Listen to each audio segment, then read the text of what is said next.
All right, well, let's start with Ken Buck. They're down to 218 now, Republicans in the House. Democrats have 213. Ken Buck, who had already announced that he was going to retire, which is why he was saying things adverse to the Republican Party, has gotten so sick of it, he's just going to leave. Next Friday. Did not tell Speaker Johnson beforehand. In other words, this is a real ultimate FU that Ken Buck is giving. Now, don't get me wrong. Ken Buck is a Republican and therefore, has voted like a jackass 90% of the time, 98% of the time. But this is pretty fun. Republican of Colorado, you just came from the hearing. Before we get to that, you announced some big news. You're leaving Congress at the end of next week. I am, yes. I'm resigning my seat and creating a vacancy in my district. Why? Well, everywhere I go in Colorado, Dana, I hear that people are not happy with Trump and they're not happy with Biden. And I think we need to change our electoral laws here. And I have a passion for that. And I'm going to leave and I'm going to find the right organization to join. And I'm going to start working on that issue. We have to have better candidates up and down the ballot, not just president, but Senate, House, local offices. We've got to find better ways to elect candidates and bring America together. You already had announced that you were going to not run for re-election. Why leave now and leave a vacancy in an already very narrow majority for your party? Yeah, because to me, it's important to get in the mix of this election cycle and start talking about the issues that people recognize are such a problem right now. My colleague Melanie. Pause it for 1 second. I mean, is that him basically saying, I've got the offers? The offers are live right now for me to be a lobbyist. Lobbyist, or I think even join Dana Bash as a colleague, honestly. Oh, maybe. Go ahead. A problem right now. My colleague Melanie Zanona is reporting that there is such tension among House Republicans that many of them aren't even going to a retreat that's going to happen at the end of this week. Is that tension? Pause it for 1 second. There are, like I said, there's there's 218 Republicans. There's less than 100 going to the caucus retreat. The vibes of Bohemian Grove are off lately. Oh yeah. Part of why you're leaving so abruptly? I think this place is dysfunctional. For example, I am the number 3rd ranking member of the Judiciary Committee. I haven't even asked my questions yet. 40, 50 people have gone before me. But that could be personal. It could be personal, but a lot of this is personal, and that's the problem. Instead of having decorum, instead of operating in a professional manner, this place has just evolved into this bickering and nonsense, and not really doing the job for the American people. How much of the fact that you are leaving March 22nd, next Friday, how much does that have to do with the fact that Trump is the presumptive nominee and you're not exactly a fan? Well, I don't think whether he was the nominee or not, I think our system is broken in how we choose candidates, and I want to get involved in that process. Is it really that miserable right now to be, from the outside in, it doesn't look that fun. From the inside. What is he talking about, how they choose candidates?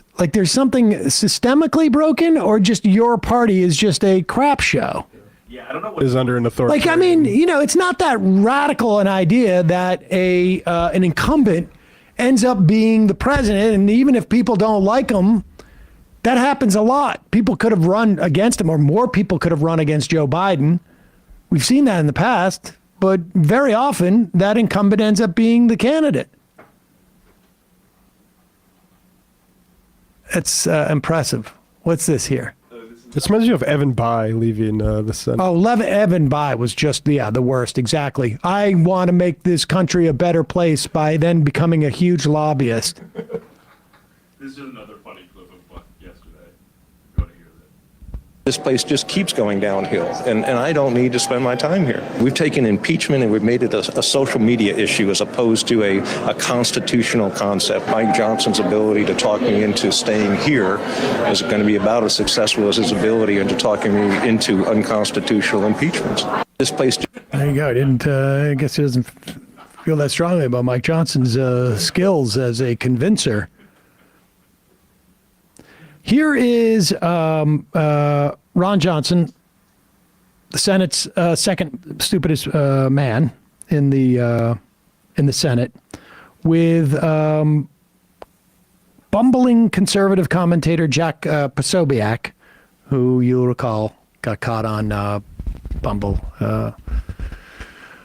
By mistake, someone hacked into his account, created a fake account, started dating women while his wife was pregnant. Yep. I only bring that up just because the deep state will go to such lengths to try to break up a happy marriage. Totally. But here is Ron Johnson basically talking about how Republicans are completely inept at governing, and part of that is because they have no agenda beyond destroying government and cutting taxes, but that's sort of it goes hand in hand. Currently here inside the bubble, you hear Republicans say, we need to get a result. We need to effectively govern. To me, that's almost code words for we got to do Democrat light.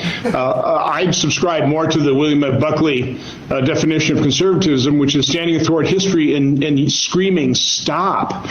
We have to stop this madness. So there's a fair amount of stopping that's being required here. I think we'd be far better off if we never passed another piece of legislation. Pause it for 1 second. We should just say, no Congress in the history of Congresses have passed less legislation than this one by a factor of 2, I think. Yeah, it's like they've passed half of what the next most do-nothing Congress has ever done. What legislation have they passed under Republican control of the House? I guess a budget or partial of budget so far. From Axios about this is entitled Capitol Hill Stunner. 2023 led to fewest laws in decades. So this is from mid-December. The vast majority were uncontroversial bills that passed either by unanimous consent or with minimal opposition, including multiple measures to rename Veterans Affairs clinics and another to mint a coin commemorating the 250th anniversary of the Marine Corps. That's Scotty. Stop. And then other than that was raising the debt ceiling and funding the government, but that's it. Amazing. Hey, as we head towards the 2024 election, both parties are going to attempt to control the media narrative. So it's vital to know what you're reading and where it's coming from, which is why our sponsor, Ground News, is going to be absolutely crucial. Their website and app gathers related articles from around the world in one place with context about each source, like whether they have a political bias, how reliable they are, who owns them, etc.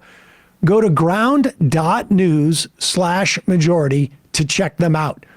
One of my favorite features, it's the blind spot feed, which shows you stories that are disproportionately covered by one side of the political spectrum. So when your neighbor tells you that 1/3 of Americans think Biden's election was illegitimate, you're going to know he's talking about a poll taken back in December that was mostly covered by right-leaning news sources. And then all of a sudden, you guys have common ground to base your conversation in. You can actually engage with the facts, like, for instance, who conducted the poll? What was the sample size? If you sign up using my link, ground.news/majority, you're going to get 40% off the Vantage plan, which includes unlimited access to the blind spot feed. It's a really good service with an important mission, so I hope you're going to check it out.